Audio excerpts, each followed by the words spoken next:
welcome to Shanmugam IAS Academy. This is Ashwin. Let us take up today's current events of the day.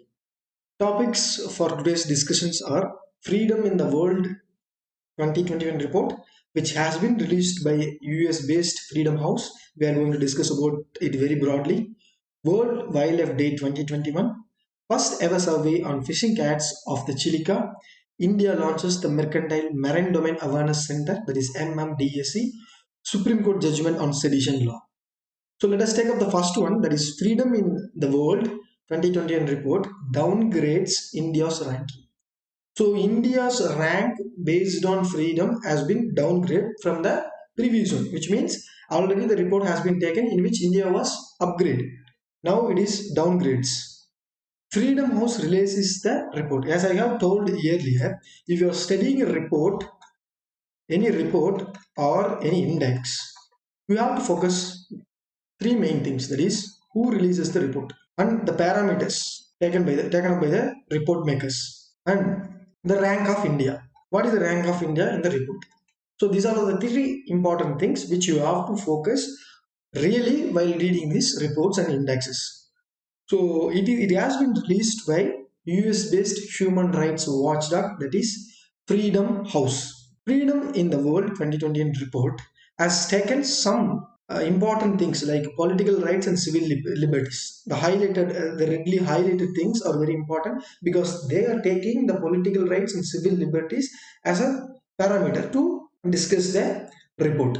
The report has been produced since 1973. It is not much important, but just know about it.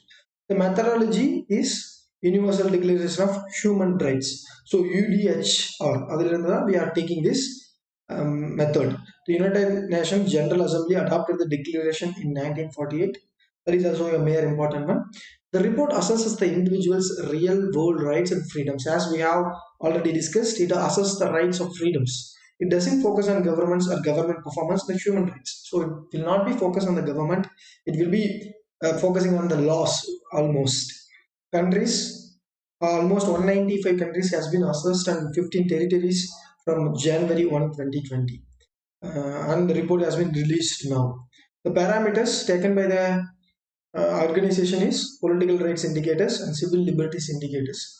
So what are the political rights which liberalize the people, and civil liberties which make the people more freely random in the country.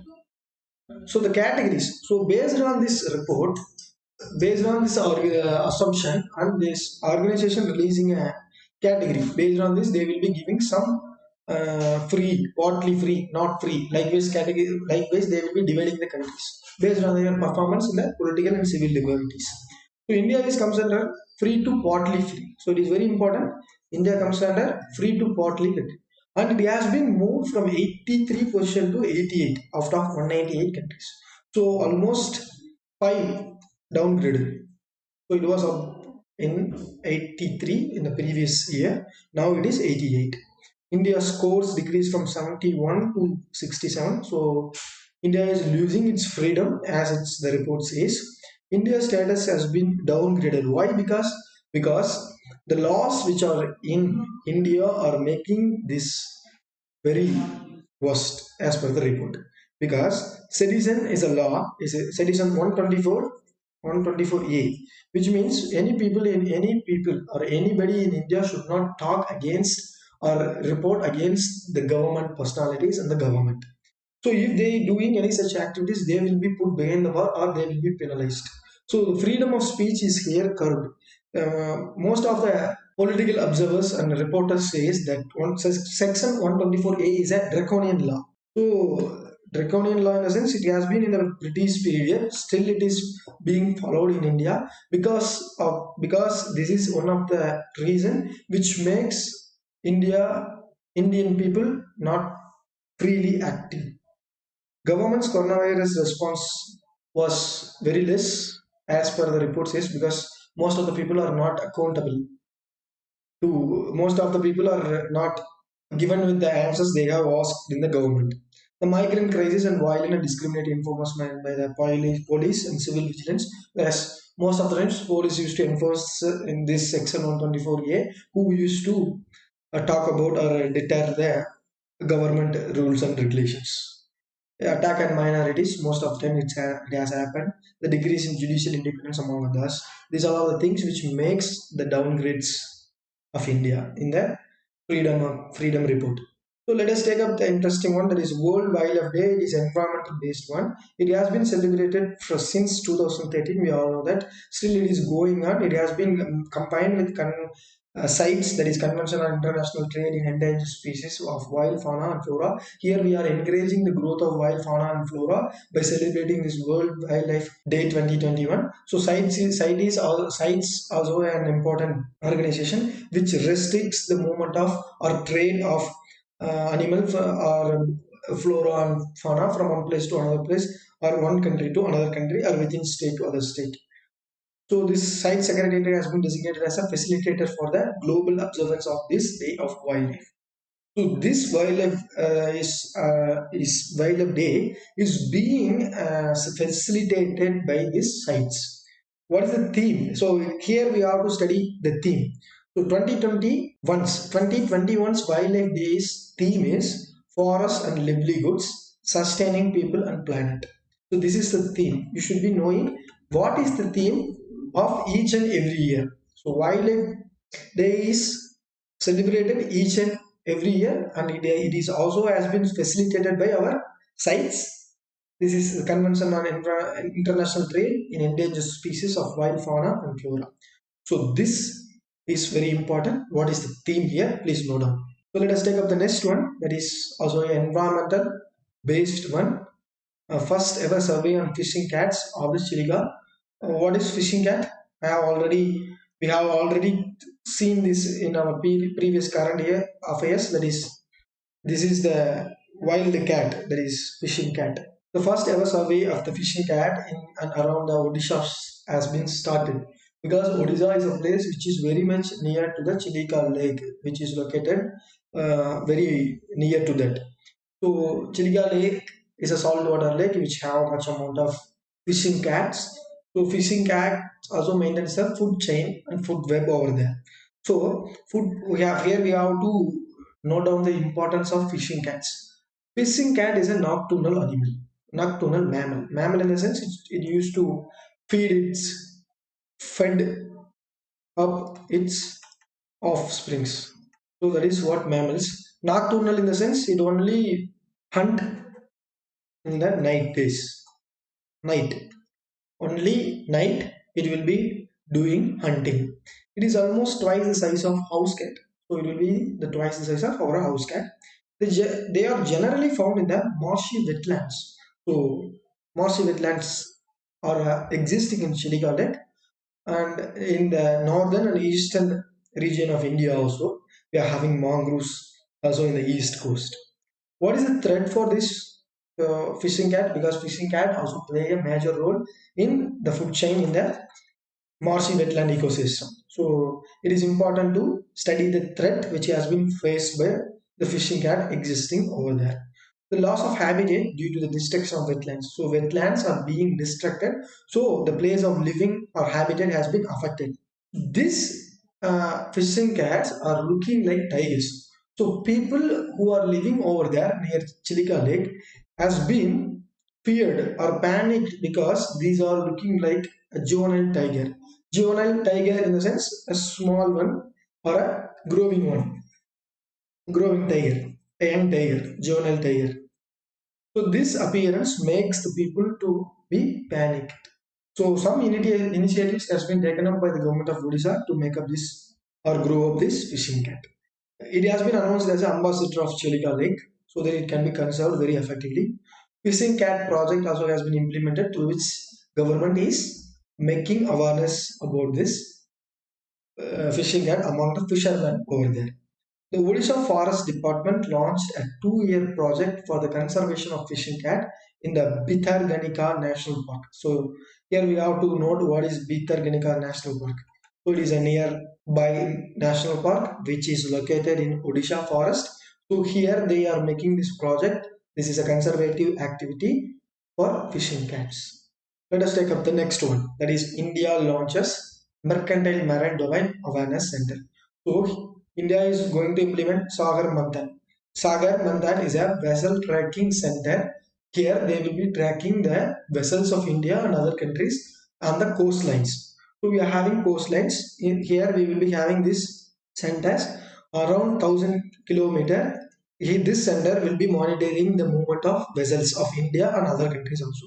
So what is the function of this MMDAC?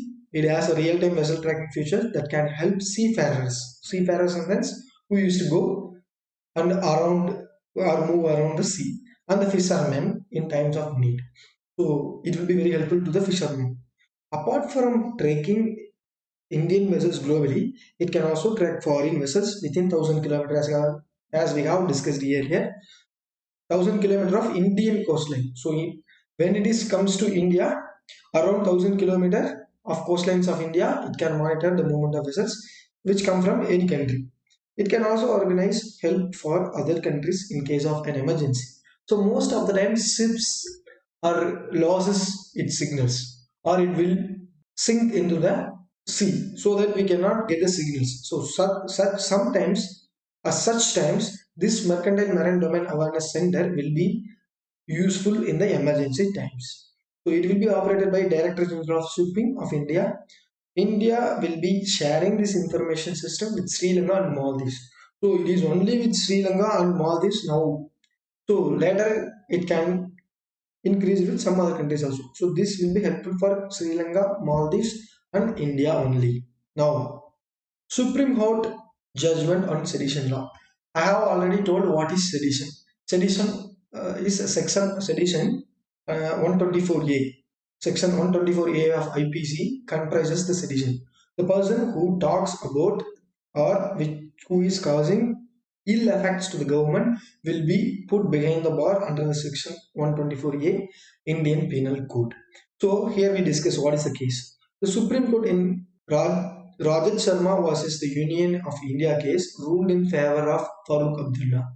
The court in its ruling said that disagreeing with the views and policies of the government will not attract the offense of sedition. Okay. The petition was filed in Supreme Court against Farooq Abdullah. We all know that who is Farooq Abdullah because Article 370 made him too well known around India and world because he was put behind the bar under Section 124A, that is Sedition Indian Penal Code. He was a former Chief Minister of Jammu and Kashmir who was repeatedly telling to the people of Jammu and Kashmir, I will get back the Article 370 which has been abrogated by the Indian government. So Indian government made the section 124A him. He also told that he will be joining with China and he will be getting the support of China to restore this Article 370. This was a case. The Supreme Court observed, so the central government itself cannot be said as seditious because it was only said the decision is not taken, the actions are not taken. So it is a draconian law, so that the court dismissed the petition. So the case was also demolished. So even though the Supreme Court also imposed 50,000 fine on the bill petition who has imposed this. So appeal petition is in the sense public interest litigation which has been filed by petitioners. Though these petitioners was very interested to publish their press, so only they got given up this 50,000 amount of rupees which has been paid to the Advocates Welfare Fund in 4 weeks. And this was the judgment of the court. What was the significance? This judgment assumes significance in the recent period when the sedition law is invoked by the police against activities very frequently. Yes, activists are mostly affected by this draconian law, section 124E. So this is what this significance says. People expressing their opinion or making statements on social media network sites against the government are also facing charges under section or sedition 124A.